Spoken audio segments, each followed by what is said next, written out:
बच्चों, तो आज हम लोग पढ़ने वाले हैं the first man on the moon, English class 7th chapter 2।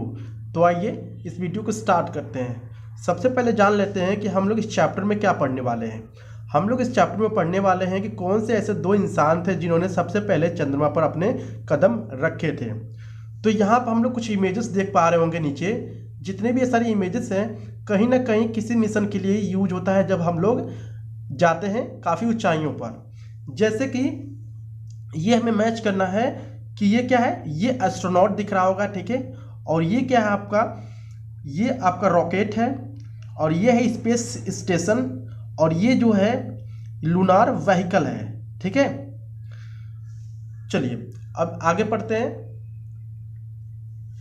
Astronaut Neil Armstrong and Edwin Aldrin were the first man to walk on the moon. यानी दो ऐसे इंसान थे जिनका नाम था नील आर्मस्ट्रांग, और दूसरा जो इंसान का नाम था वो था एडविन एल्ड्रिन।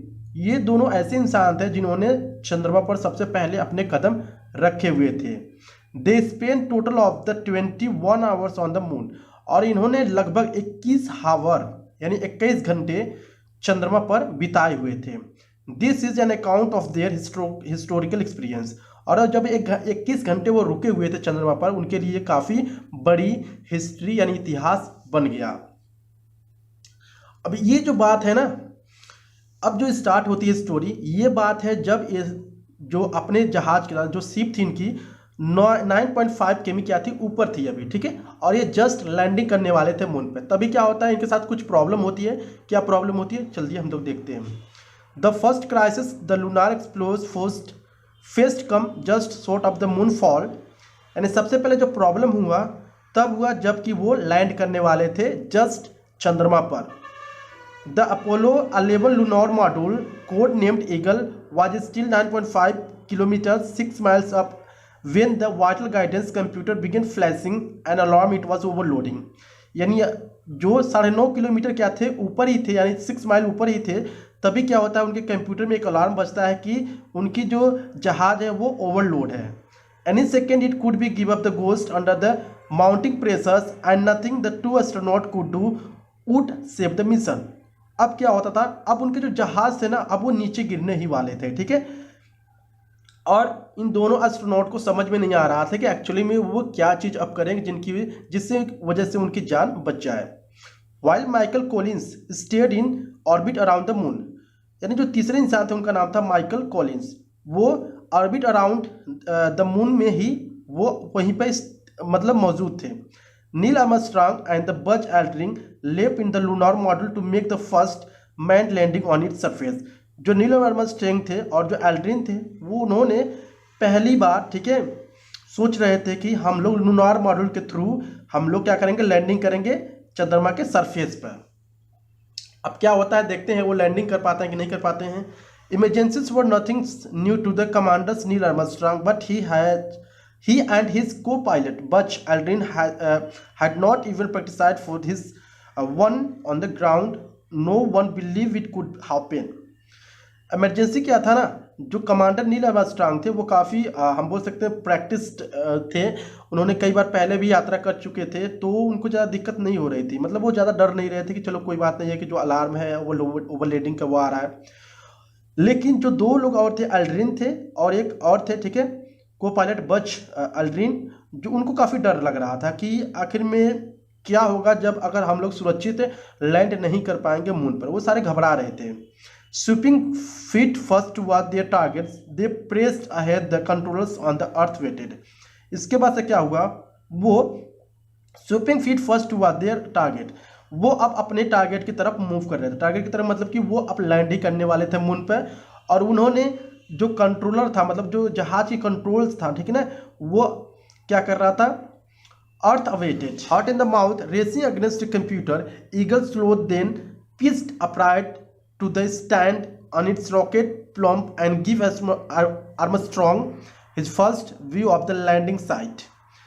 अब क्या होता है ना, उनका जो कंप्यूटर था ना वो क्या कर रहा था, अलार्म कर रहा था। उसके बावजूद भी लोगों ने क्या सोचा कि नहीं, हम लोग किसी भी तरह से जो मून है उस पर हम लोग लैंड करेंगे ही करेंगे, ठीक है। उसके बाद से क्या करते हैं, वो थोड़ा सा क्या करते हैं, पिच्ड करते हैं। पिच्ड का मतलब क्या होता है, सेटअप और fix in the position, position को फिक्स करते हैं कि हाँ हमें इसी जगह पे लैंड करना है। तभी क्या होता है, उनको एक जगह दिख जाती है कि उनको एक टारगेट दिख जाता है, लैंडिंग साइट दिख जाती है कि वहाँ क्या कर सकते हैं, वो लोग क्या कर सकते हैं, वहाँ पर अपना जहाज को लैंड कर सकते हैं।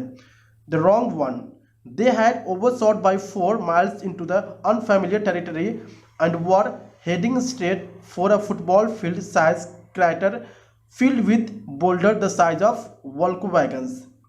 अब क्या हुआ ना, वो लोग जब थे मतलब कि कई मील यानी 4 मील मतलब 4 मील जब ऊपर थे, तभी उन्होंने डिसाइड कर लिया कि हाँ हम लोग क्या करेंगे, इस वाले पोजीशन पर लैंड करेंगे जब वो उतरेंगे मून पे।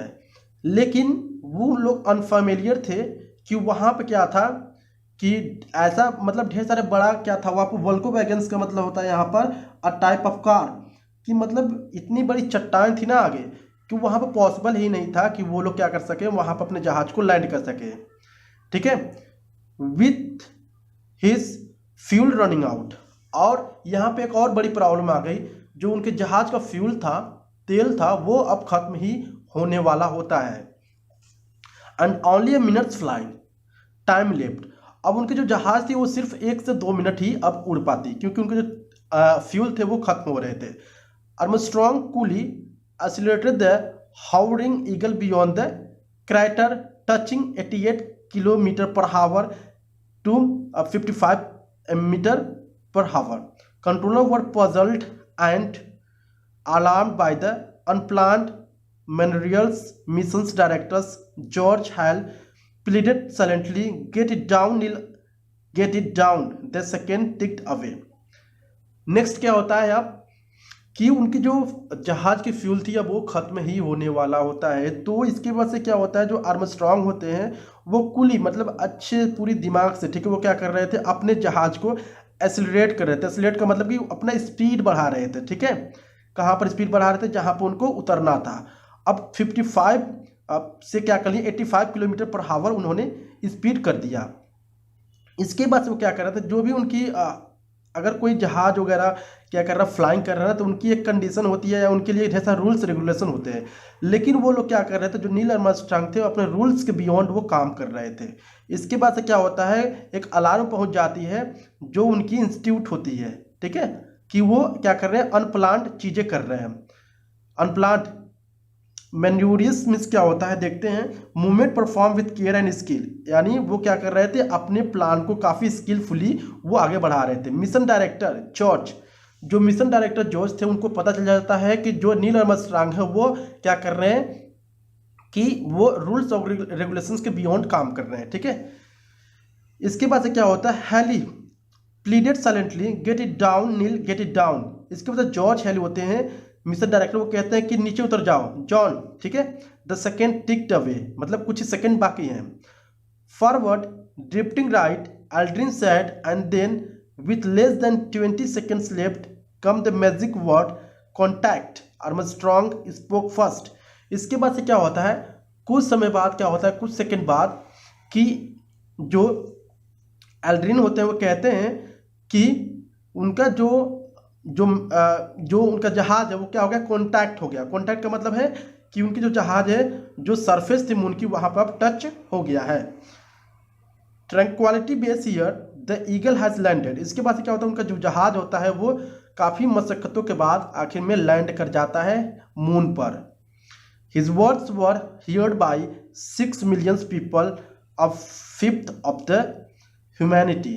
इसके बाद से जितने भी लोग थे धरती पर 6 million, ठीक है, जो इस मिशन में कुछ सुन रहे थे कि कब उनकी जो जहाज है लैंड करेगी सबसे पहले उस मून पर, तो वो लोग सुन लेते कि हाँ फाइनली क्या होगा, उनका जो जहाज है ईगल वो अब लैंड हो चुका है मून पर। अबाउट 6.5 hours later, इसके बाद से तकरीबन 6 या 6.5 घंटे बाद क्या होता है, eagle front door was open, जो उनके जहाज का फ्रंट डोर था वो खुलता है। And Armstrong backed out onto a small porch. इसके बाद से क्या होता है, जो आर्मस्ट्रांग होते हैं वो उठते हैं और जाते हैं।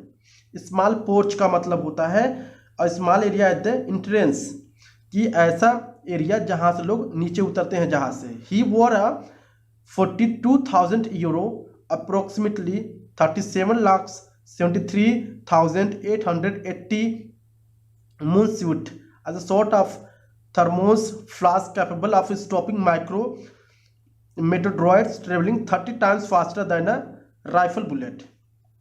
इसके बाद से क्या होता है, जो नील आर्मस्ट्रांग थे वो तकरीबन 42,000 यूरो का वो कपड़े पहने हुए थे, जो सूट था उनका।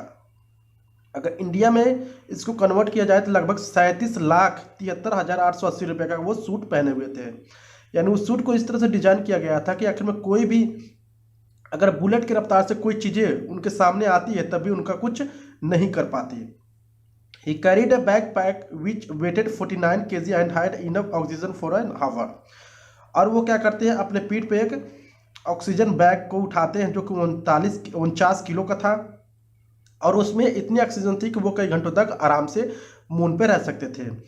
Heading down the ladder, Armstrong unveiled at 200,000 euro approximately, इतना होगा, ठीक है। TV camera so that world could witness his first step. यानी 200,000 यूरो का क्या किया था उन्होंने, एक कैमरा खरीदा था, और उनकी जो कैमरा थी वहाँ पे इसलिए ले जाया गया था कि ताकि जितने भी लोग हैं वहाँ पर उस चीज़ का वो सबूत देख सके कि जो नील आर्मस्ट्रांग है और उसके जो फ्रेंड है एल्ड्रिन, वो दोनों अब चंद्रमा पर पहुँच सके हैं या गए हैं। So his first step when he said that's one small step for a man, one giant leap for a mankind, it was 3:56 AM 21 July 1969। और ये जो बात है 21 जुलाई 1969 की है, और उस समय टाइम हो रहा था 3:56 सुबह का हो रहा था। और उन्होंने कहा कि ये छोटा सा जो स्मॉल है, जो छोटा सा स्मॉल स्टेप है, ये पूरी दुनिया के लिए, पूरा ह्यूमैनिटी के लिए बहुत ही बड़ा छलांग है। यानी इस तरह से क्या होता है कि जो नील आर्मस्ट्रांग होते हैं और जो एल्ड्रिन होते हैं, इतने सारे मशक्क़त के बावजूद या इतने सारे परेशानी के बावजूद वो आखिरकार क्या होती है, उनकी जो जहाज़ होती है वो लैंड हो जाती है मून पर, और वो तकरीबन 21 घंटे वहाँ पर बिताते हैं। और इन सारे चीज़ों का जो सबूत था वो था उनका कैमरा, जो कि वो काफ़ी महंगी कैमरा थी, वहाँ पर लगे हुए थे उस मोमेंट को कैप्चर करने के लिए। तो ये थी पूरी स्टोरी। आई होप आपको वीडियो काफ़ी अच्छा लगा होगा। अगर अच्छा लगा please like and subscribe my channel. Thank you guys.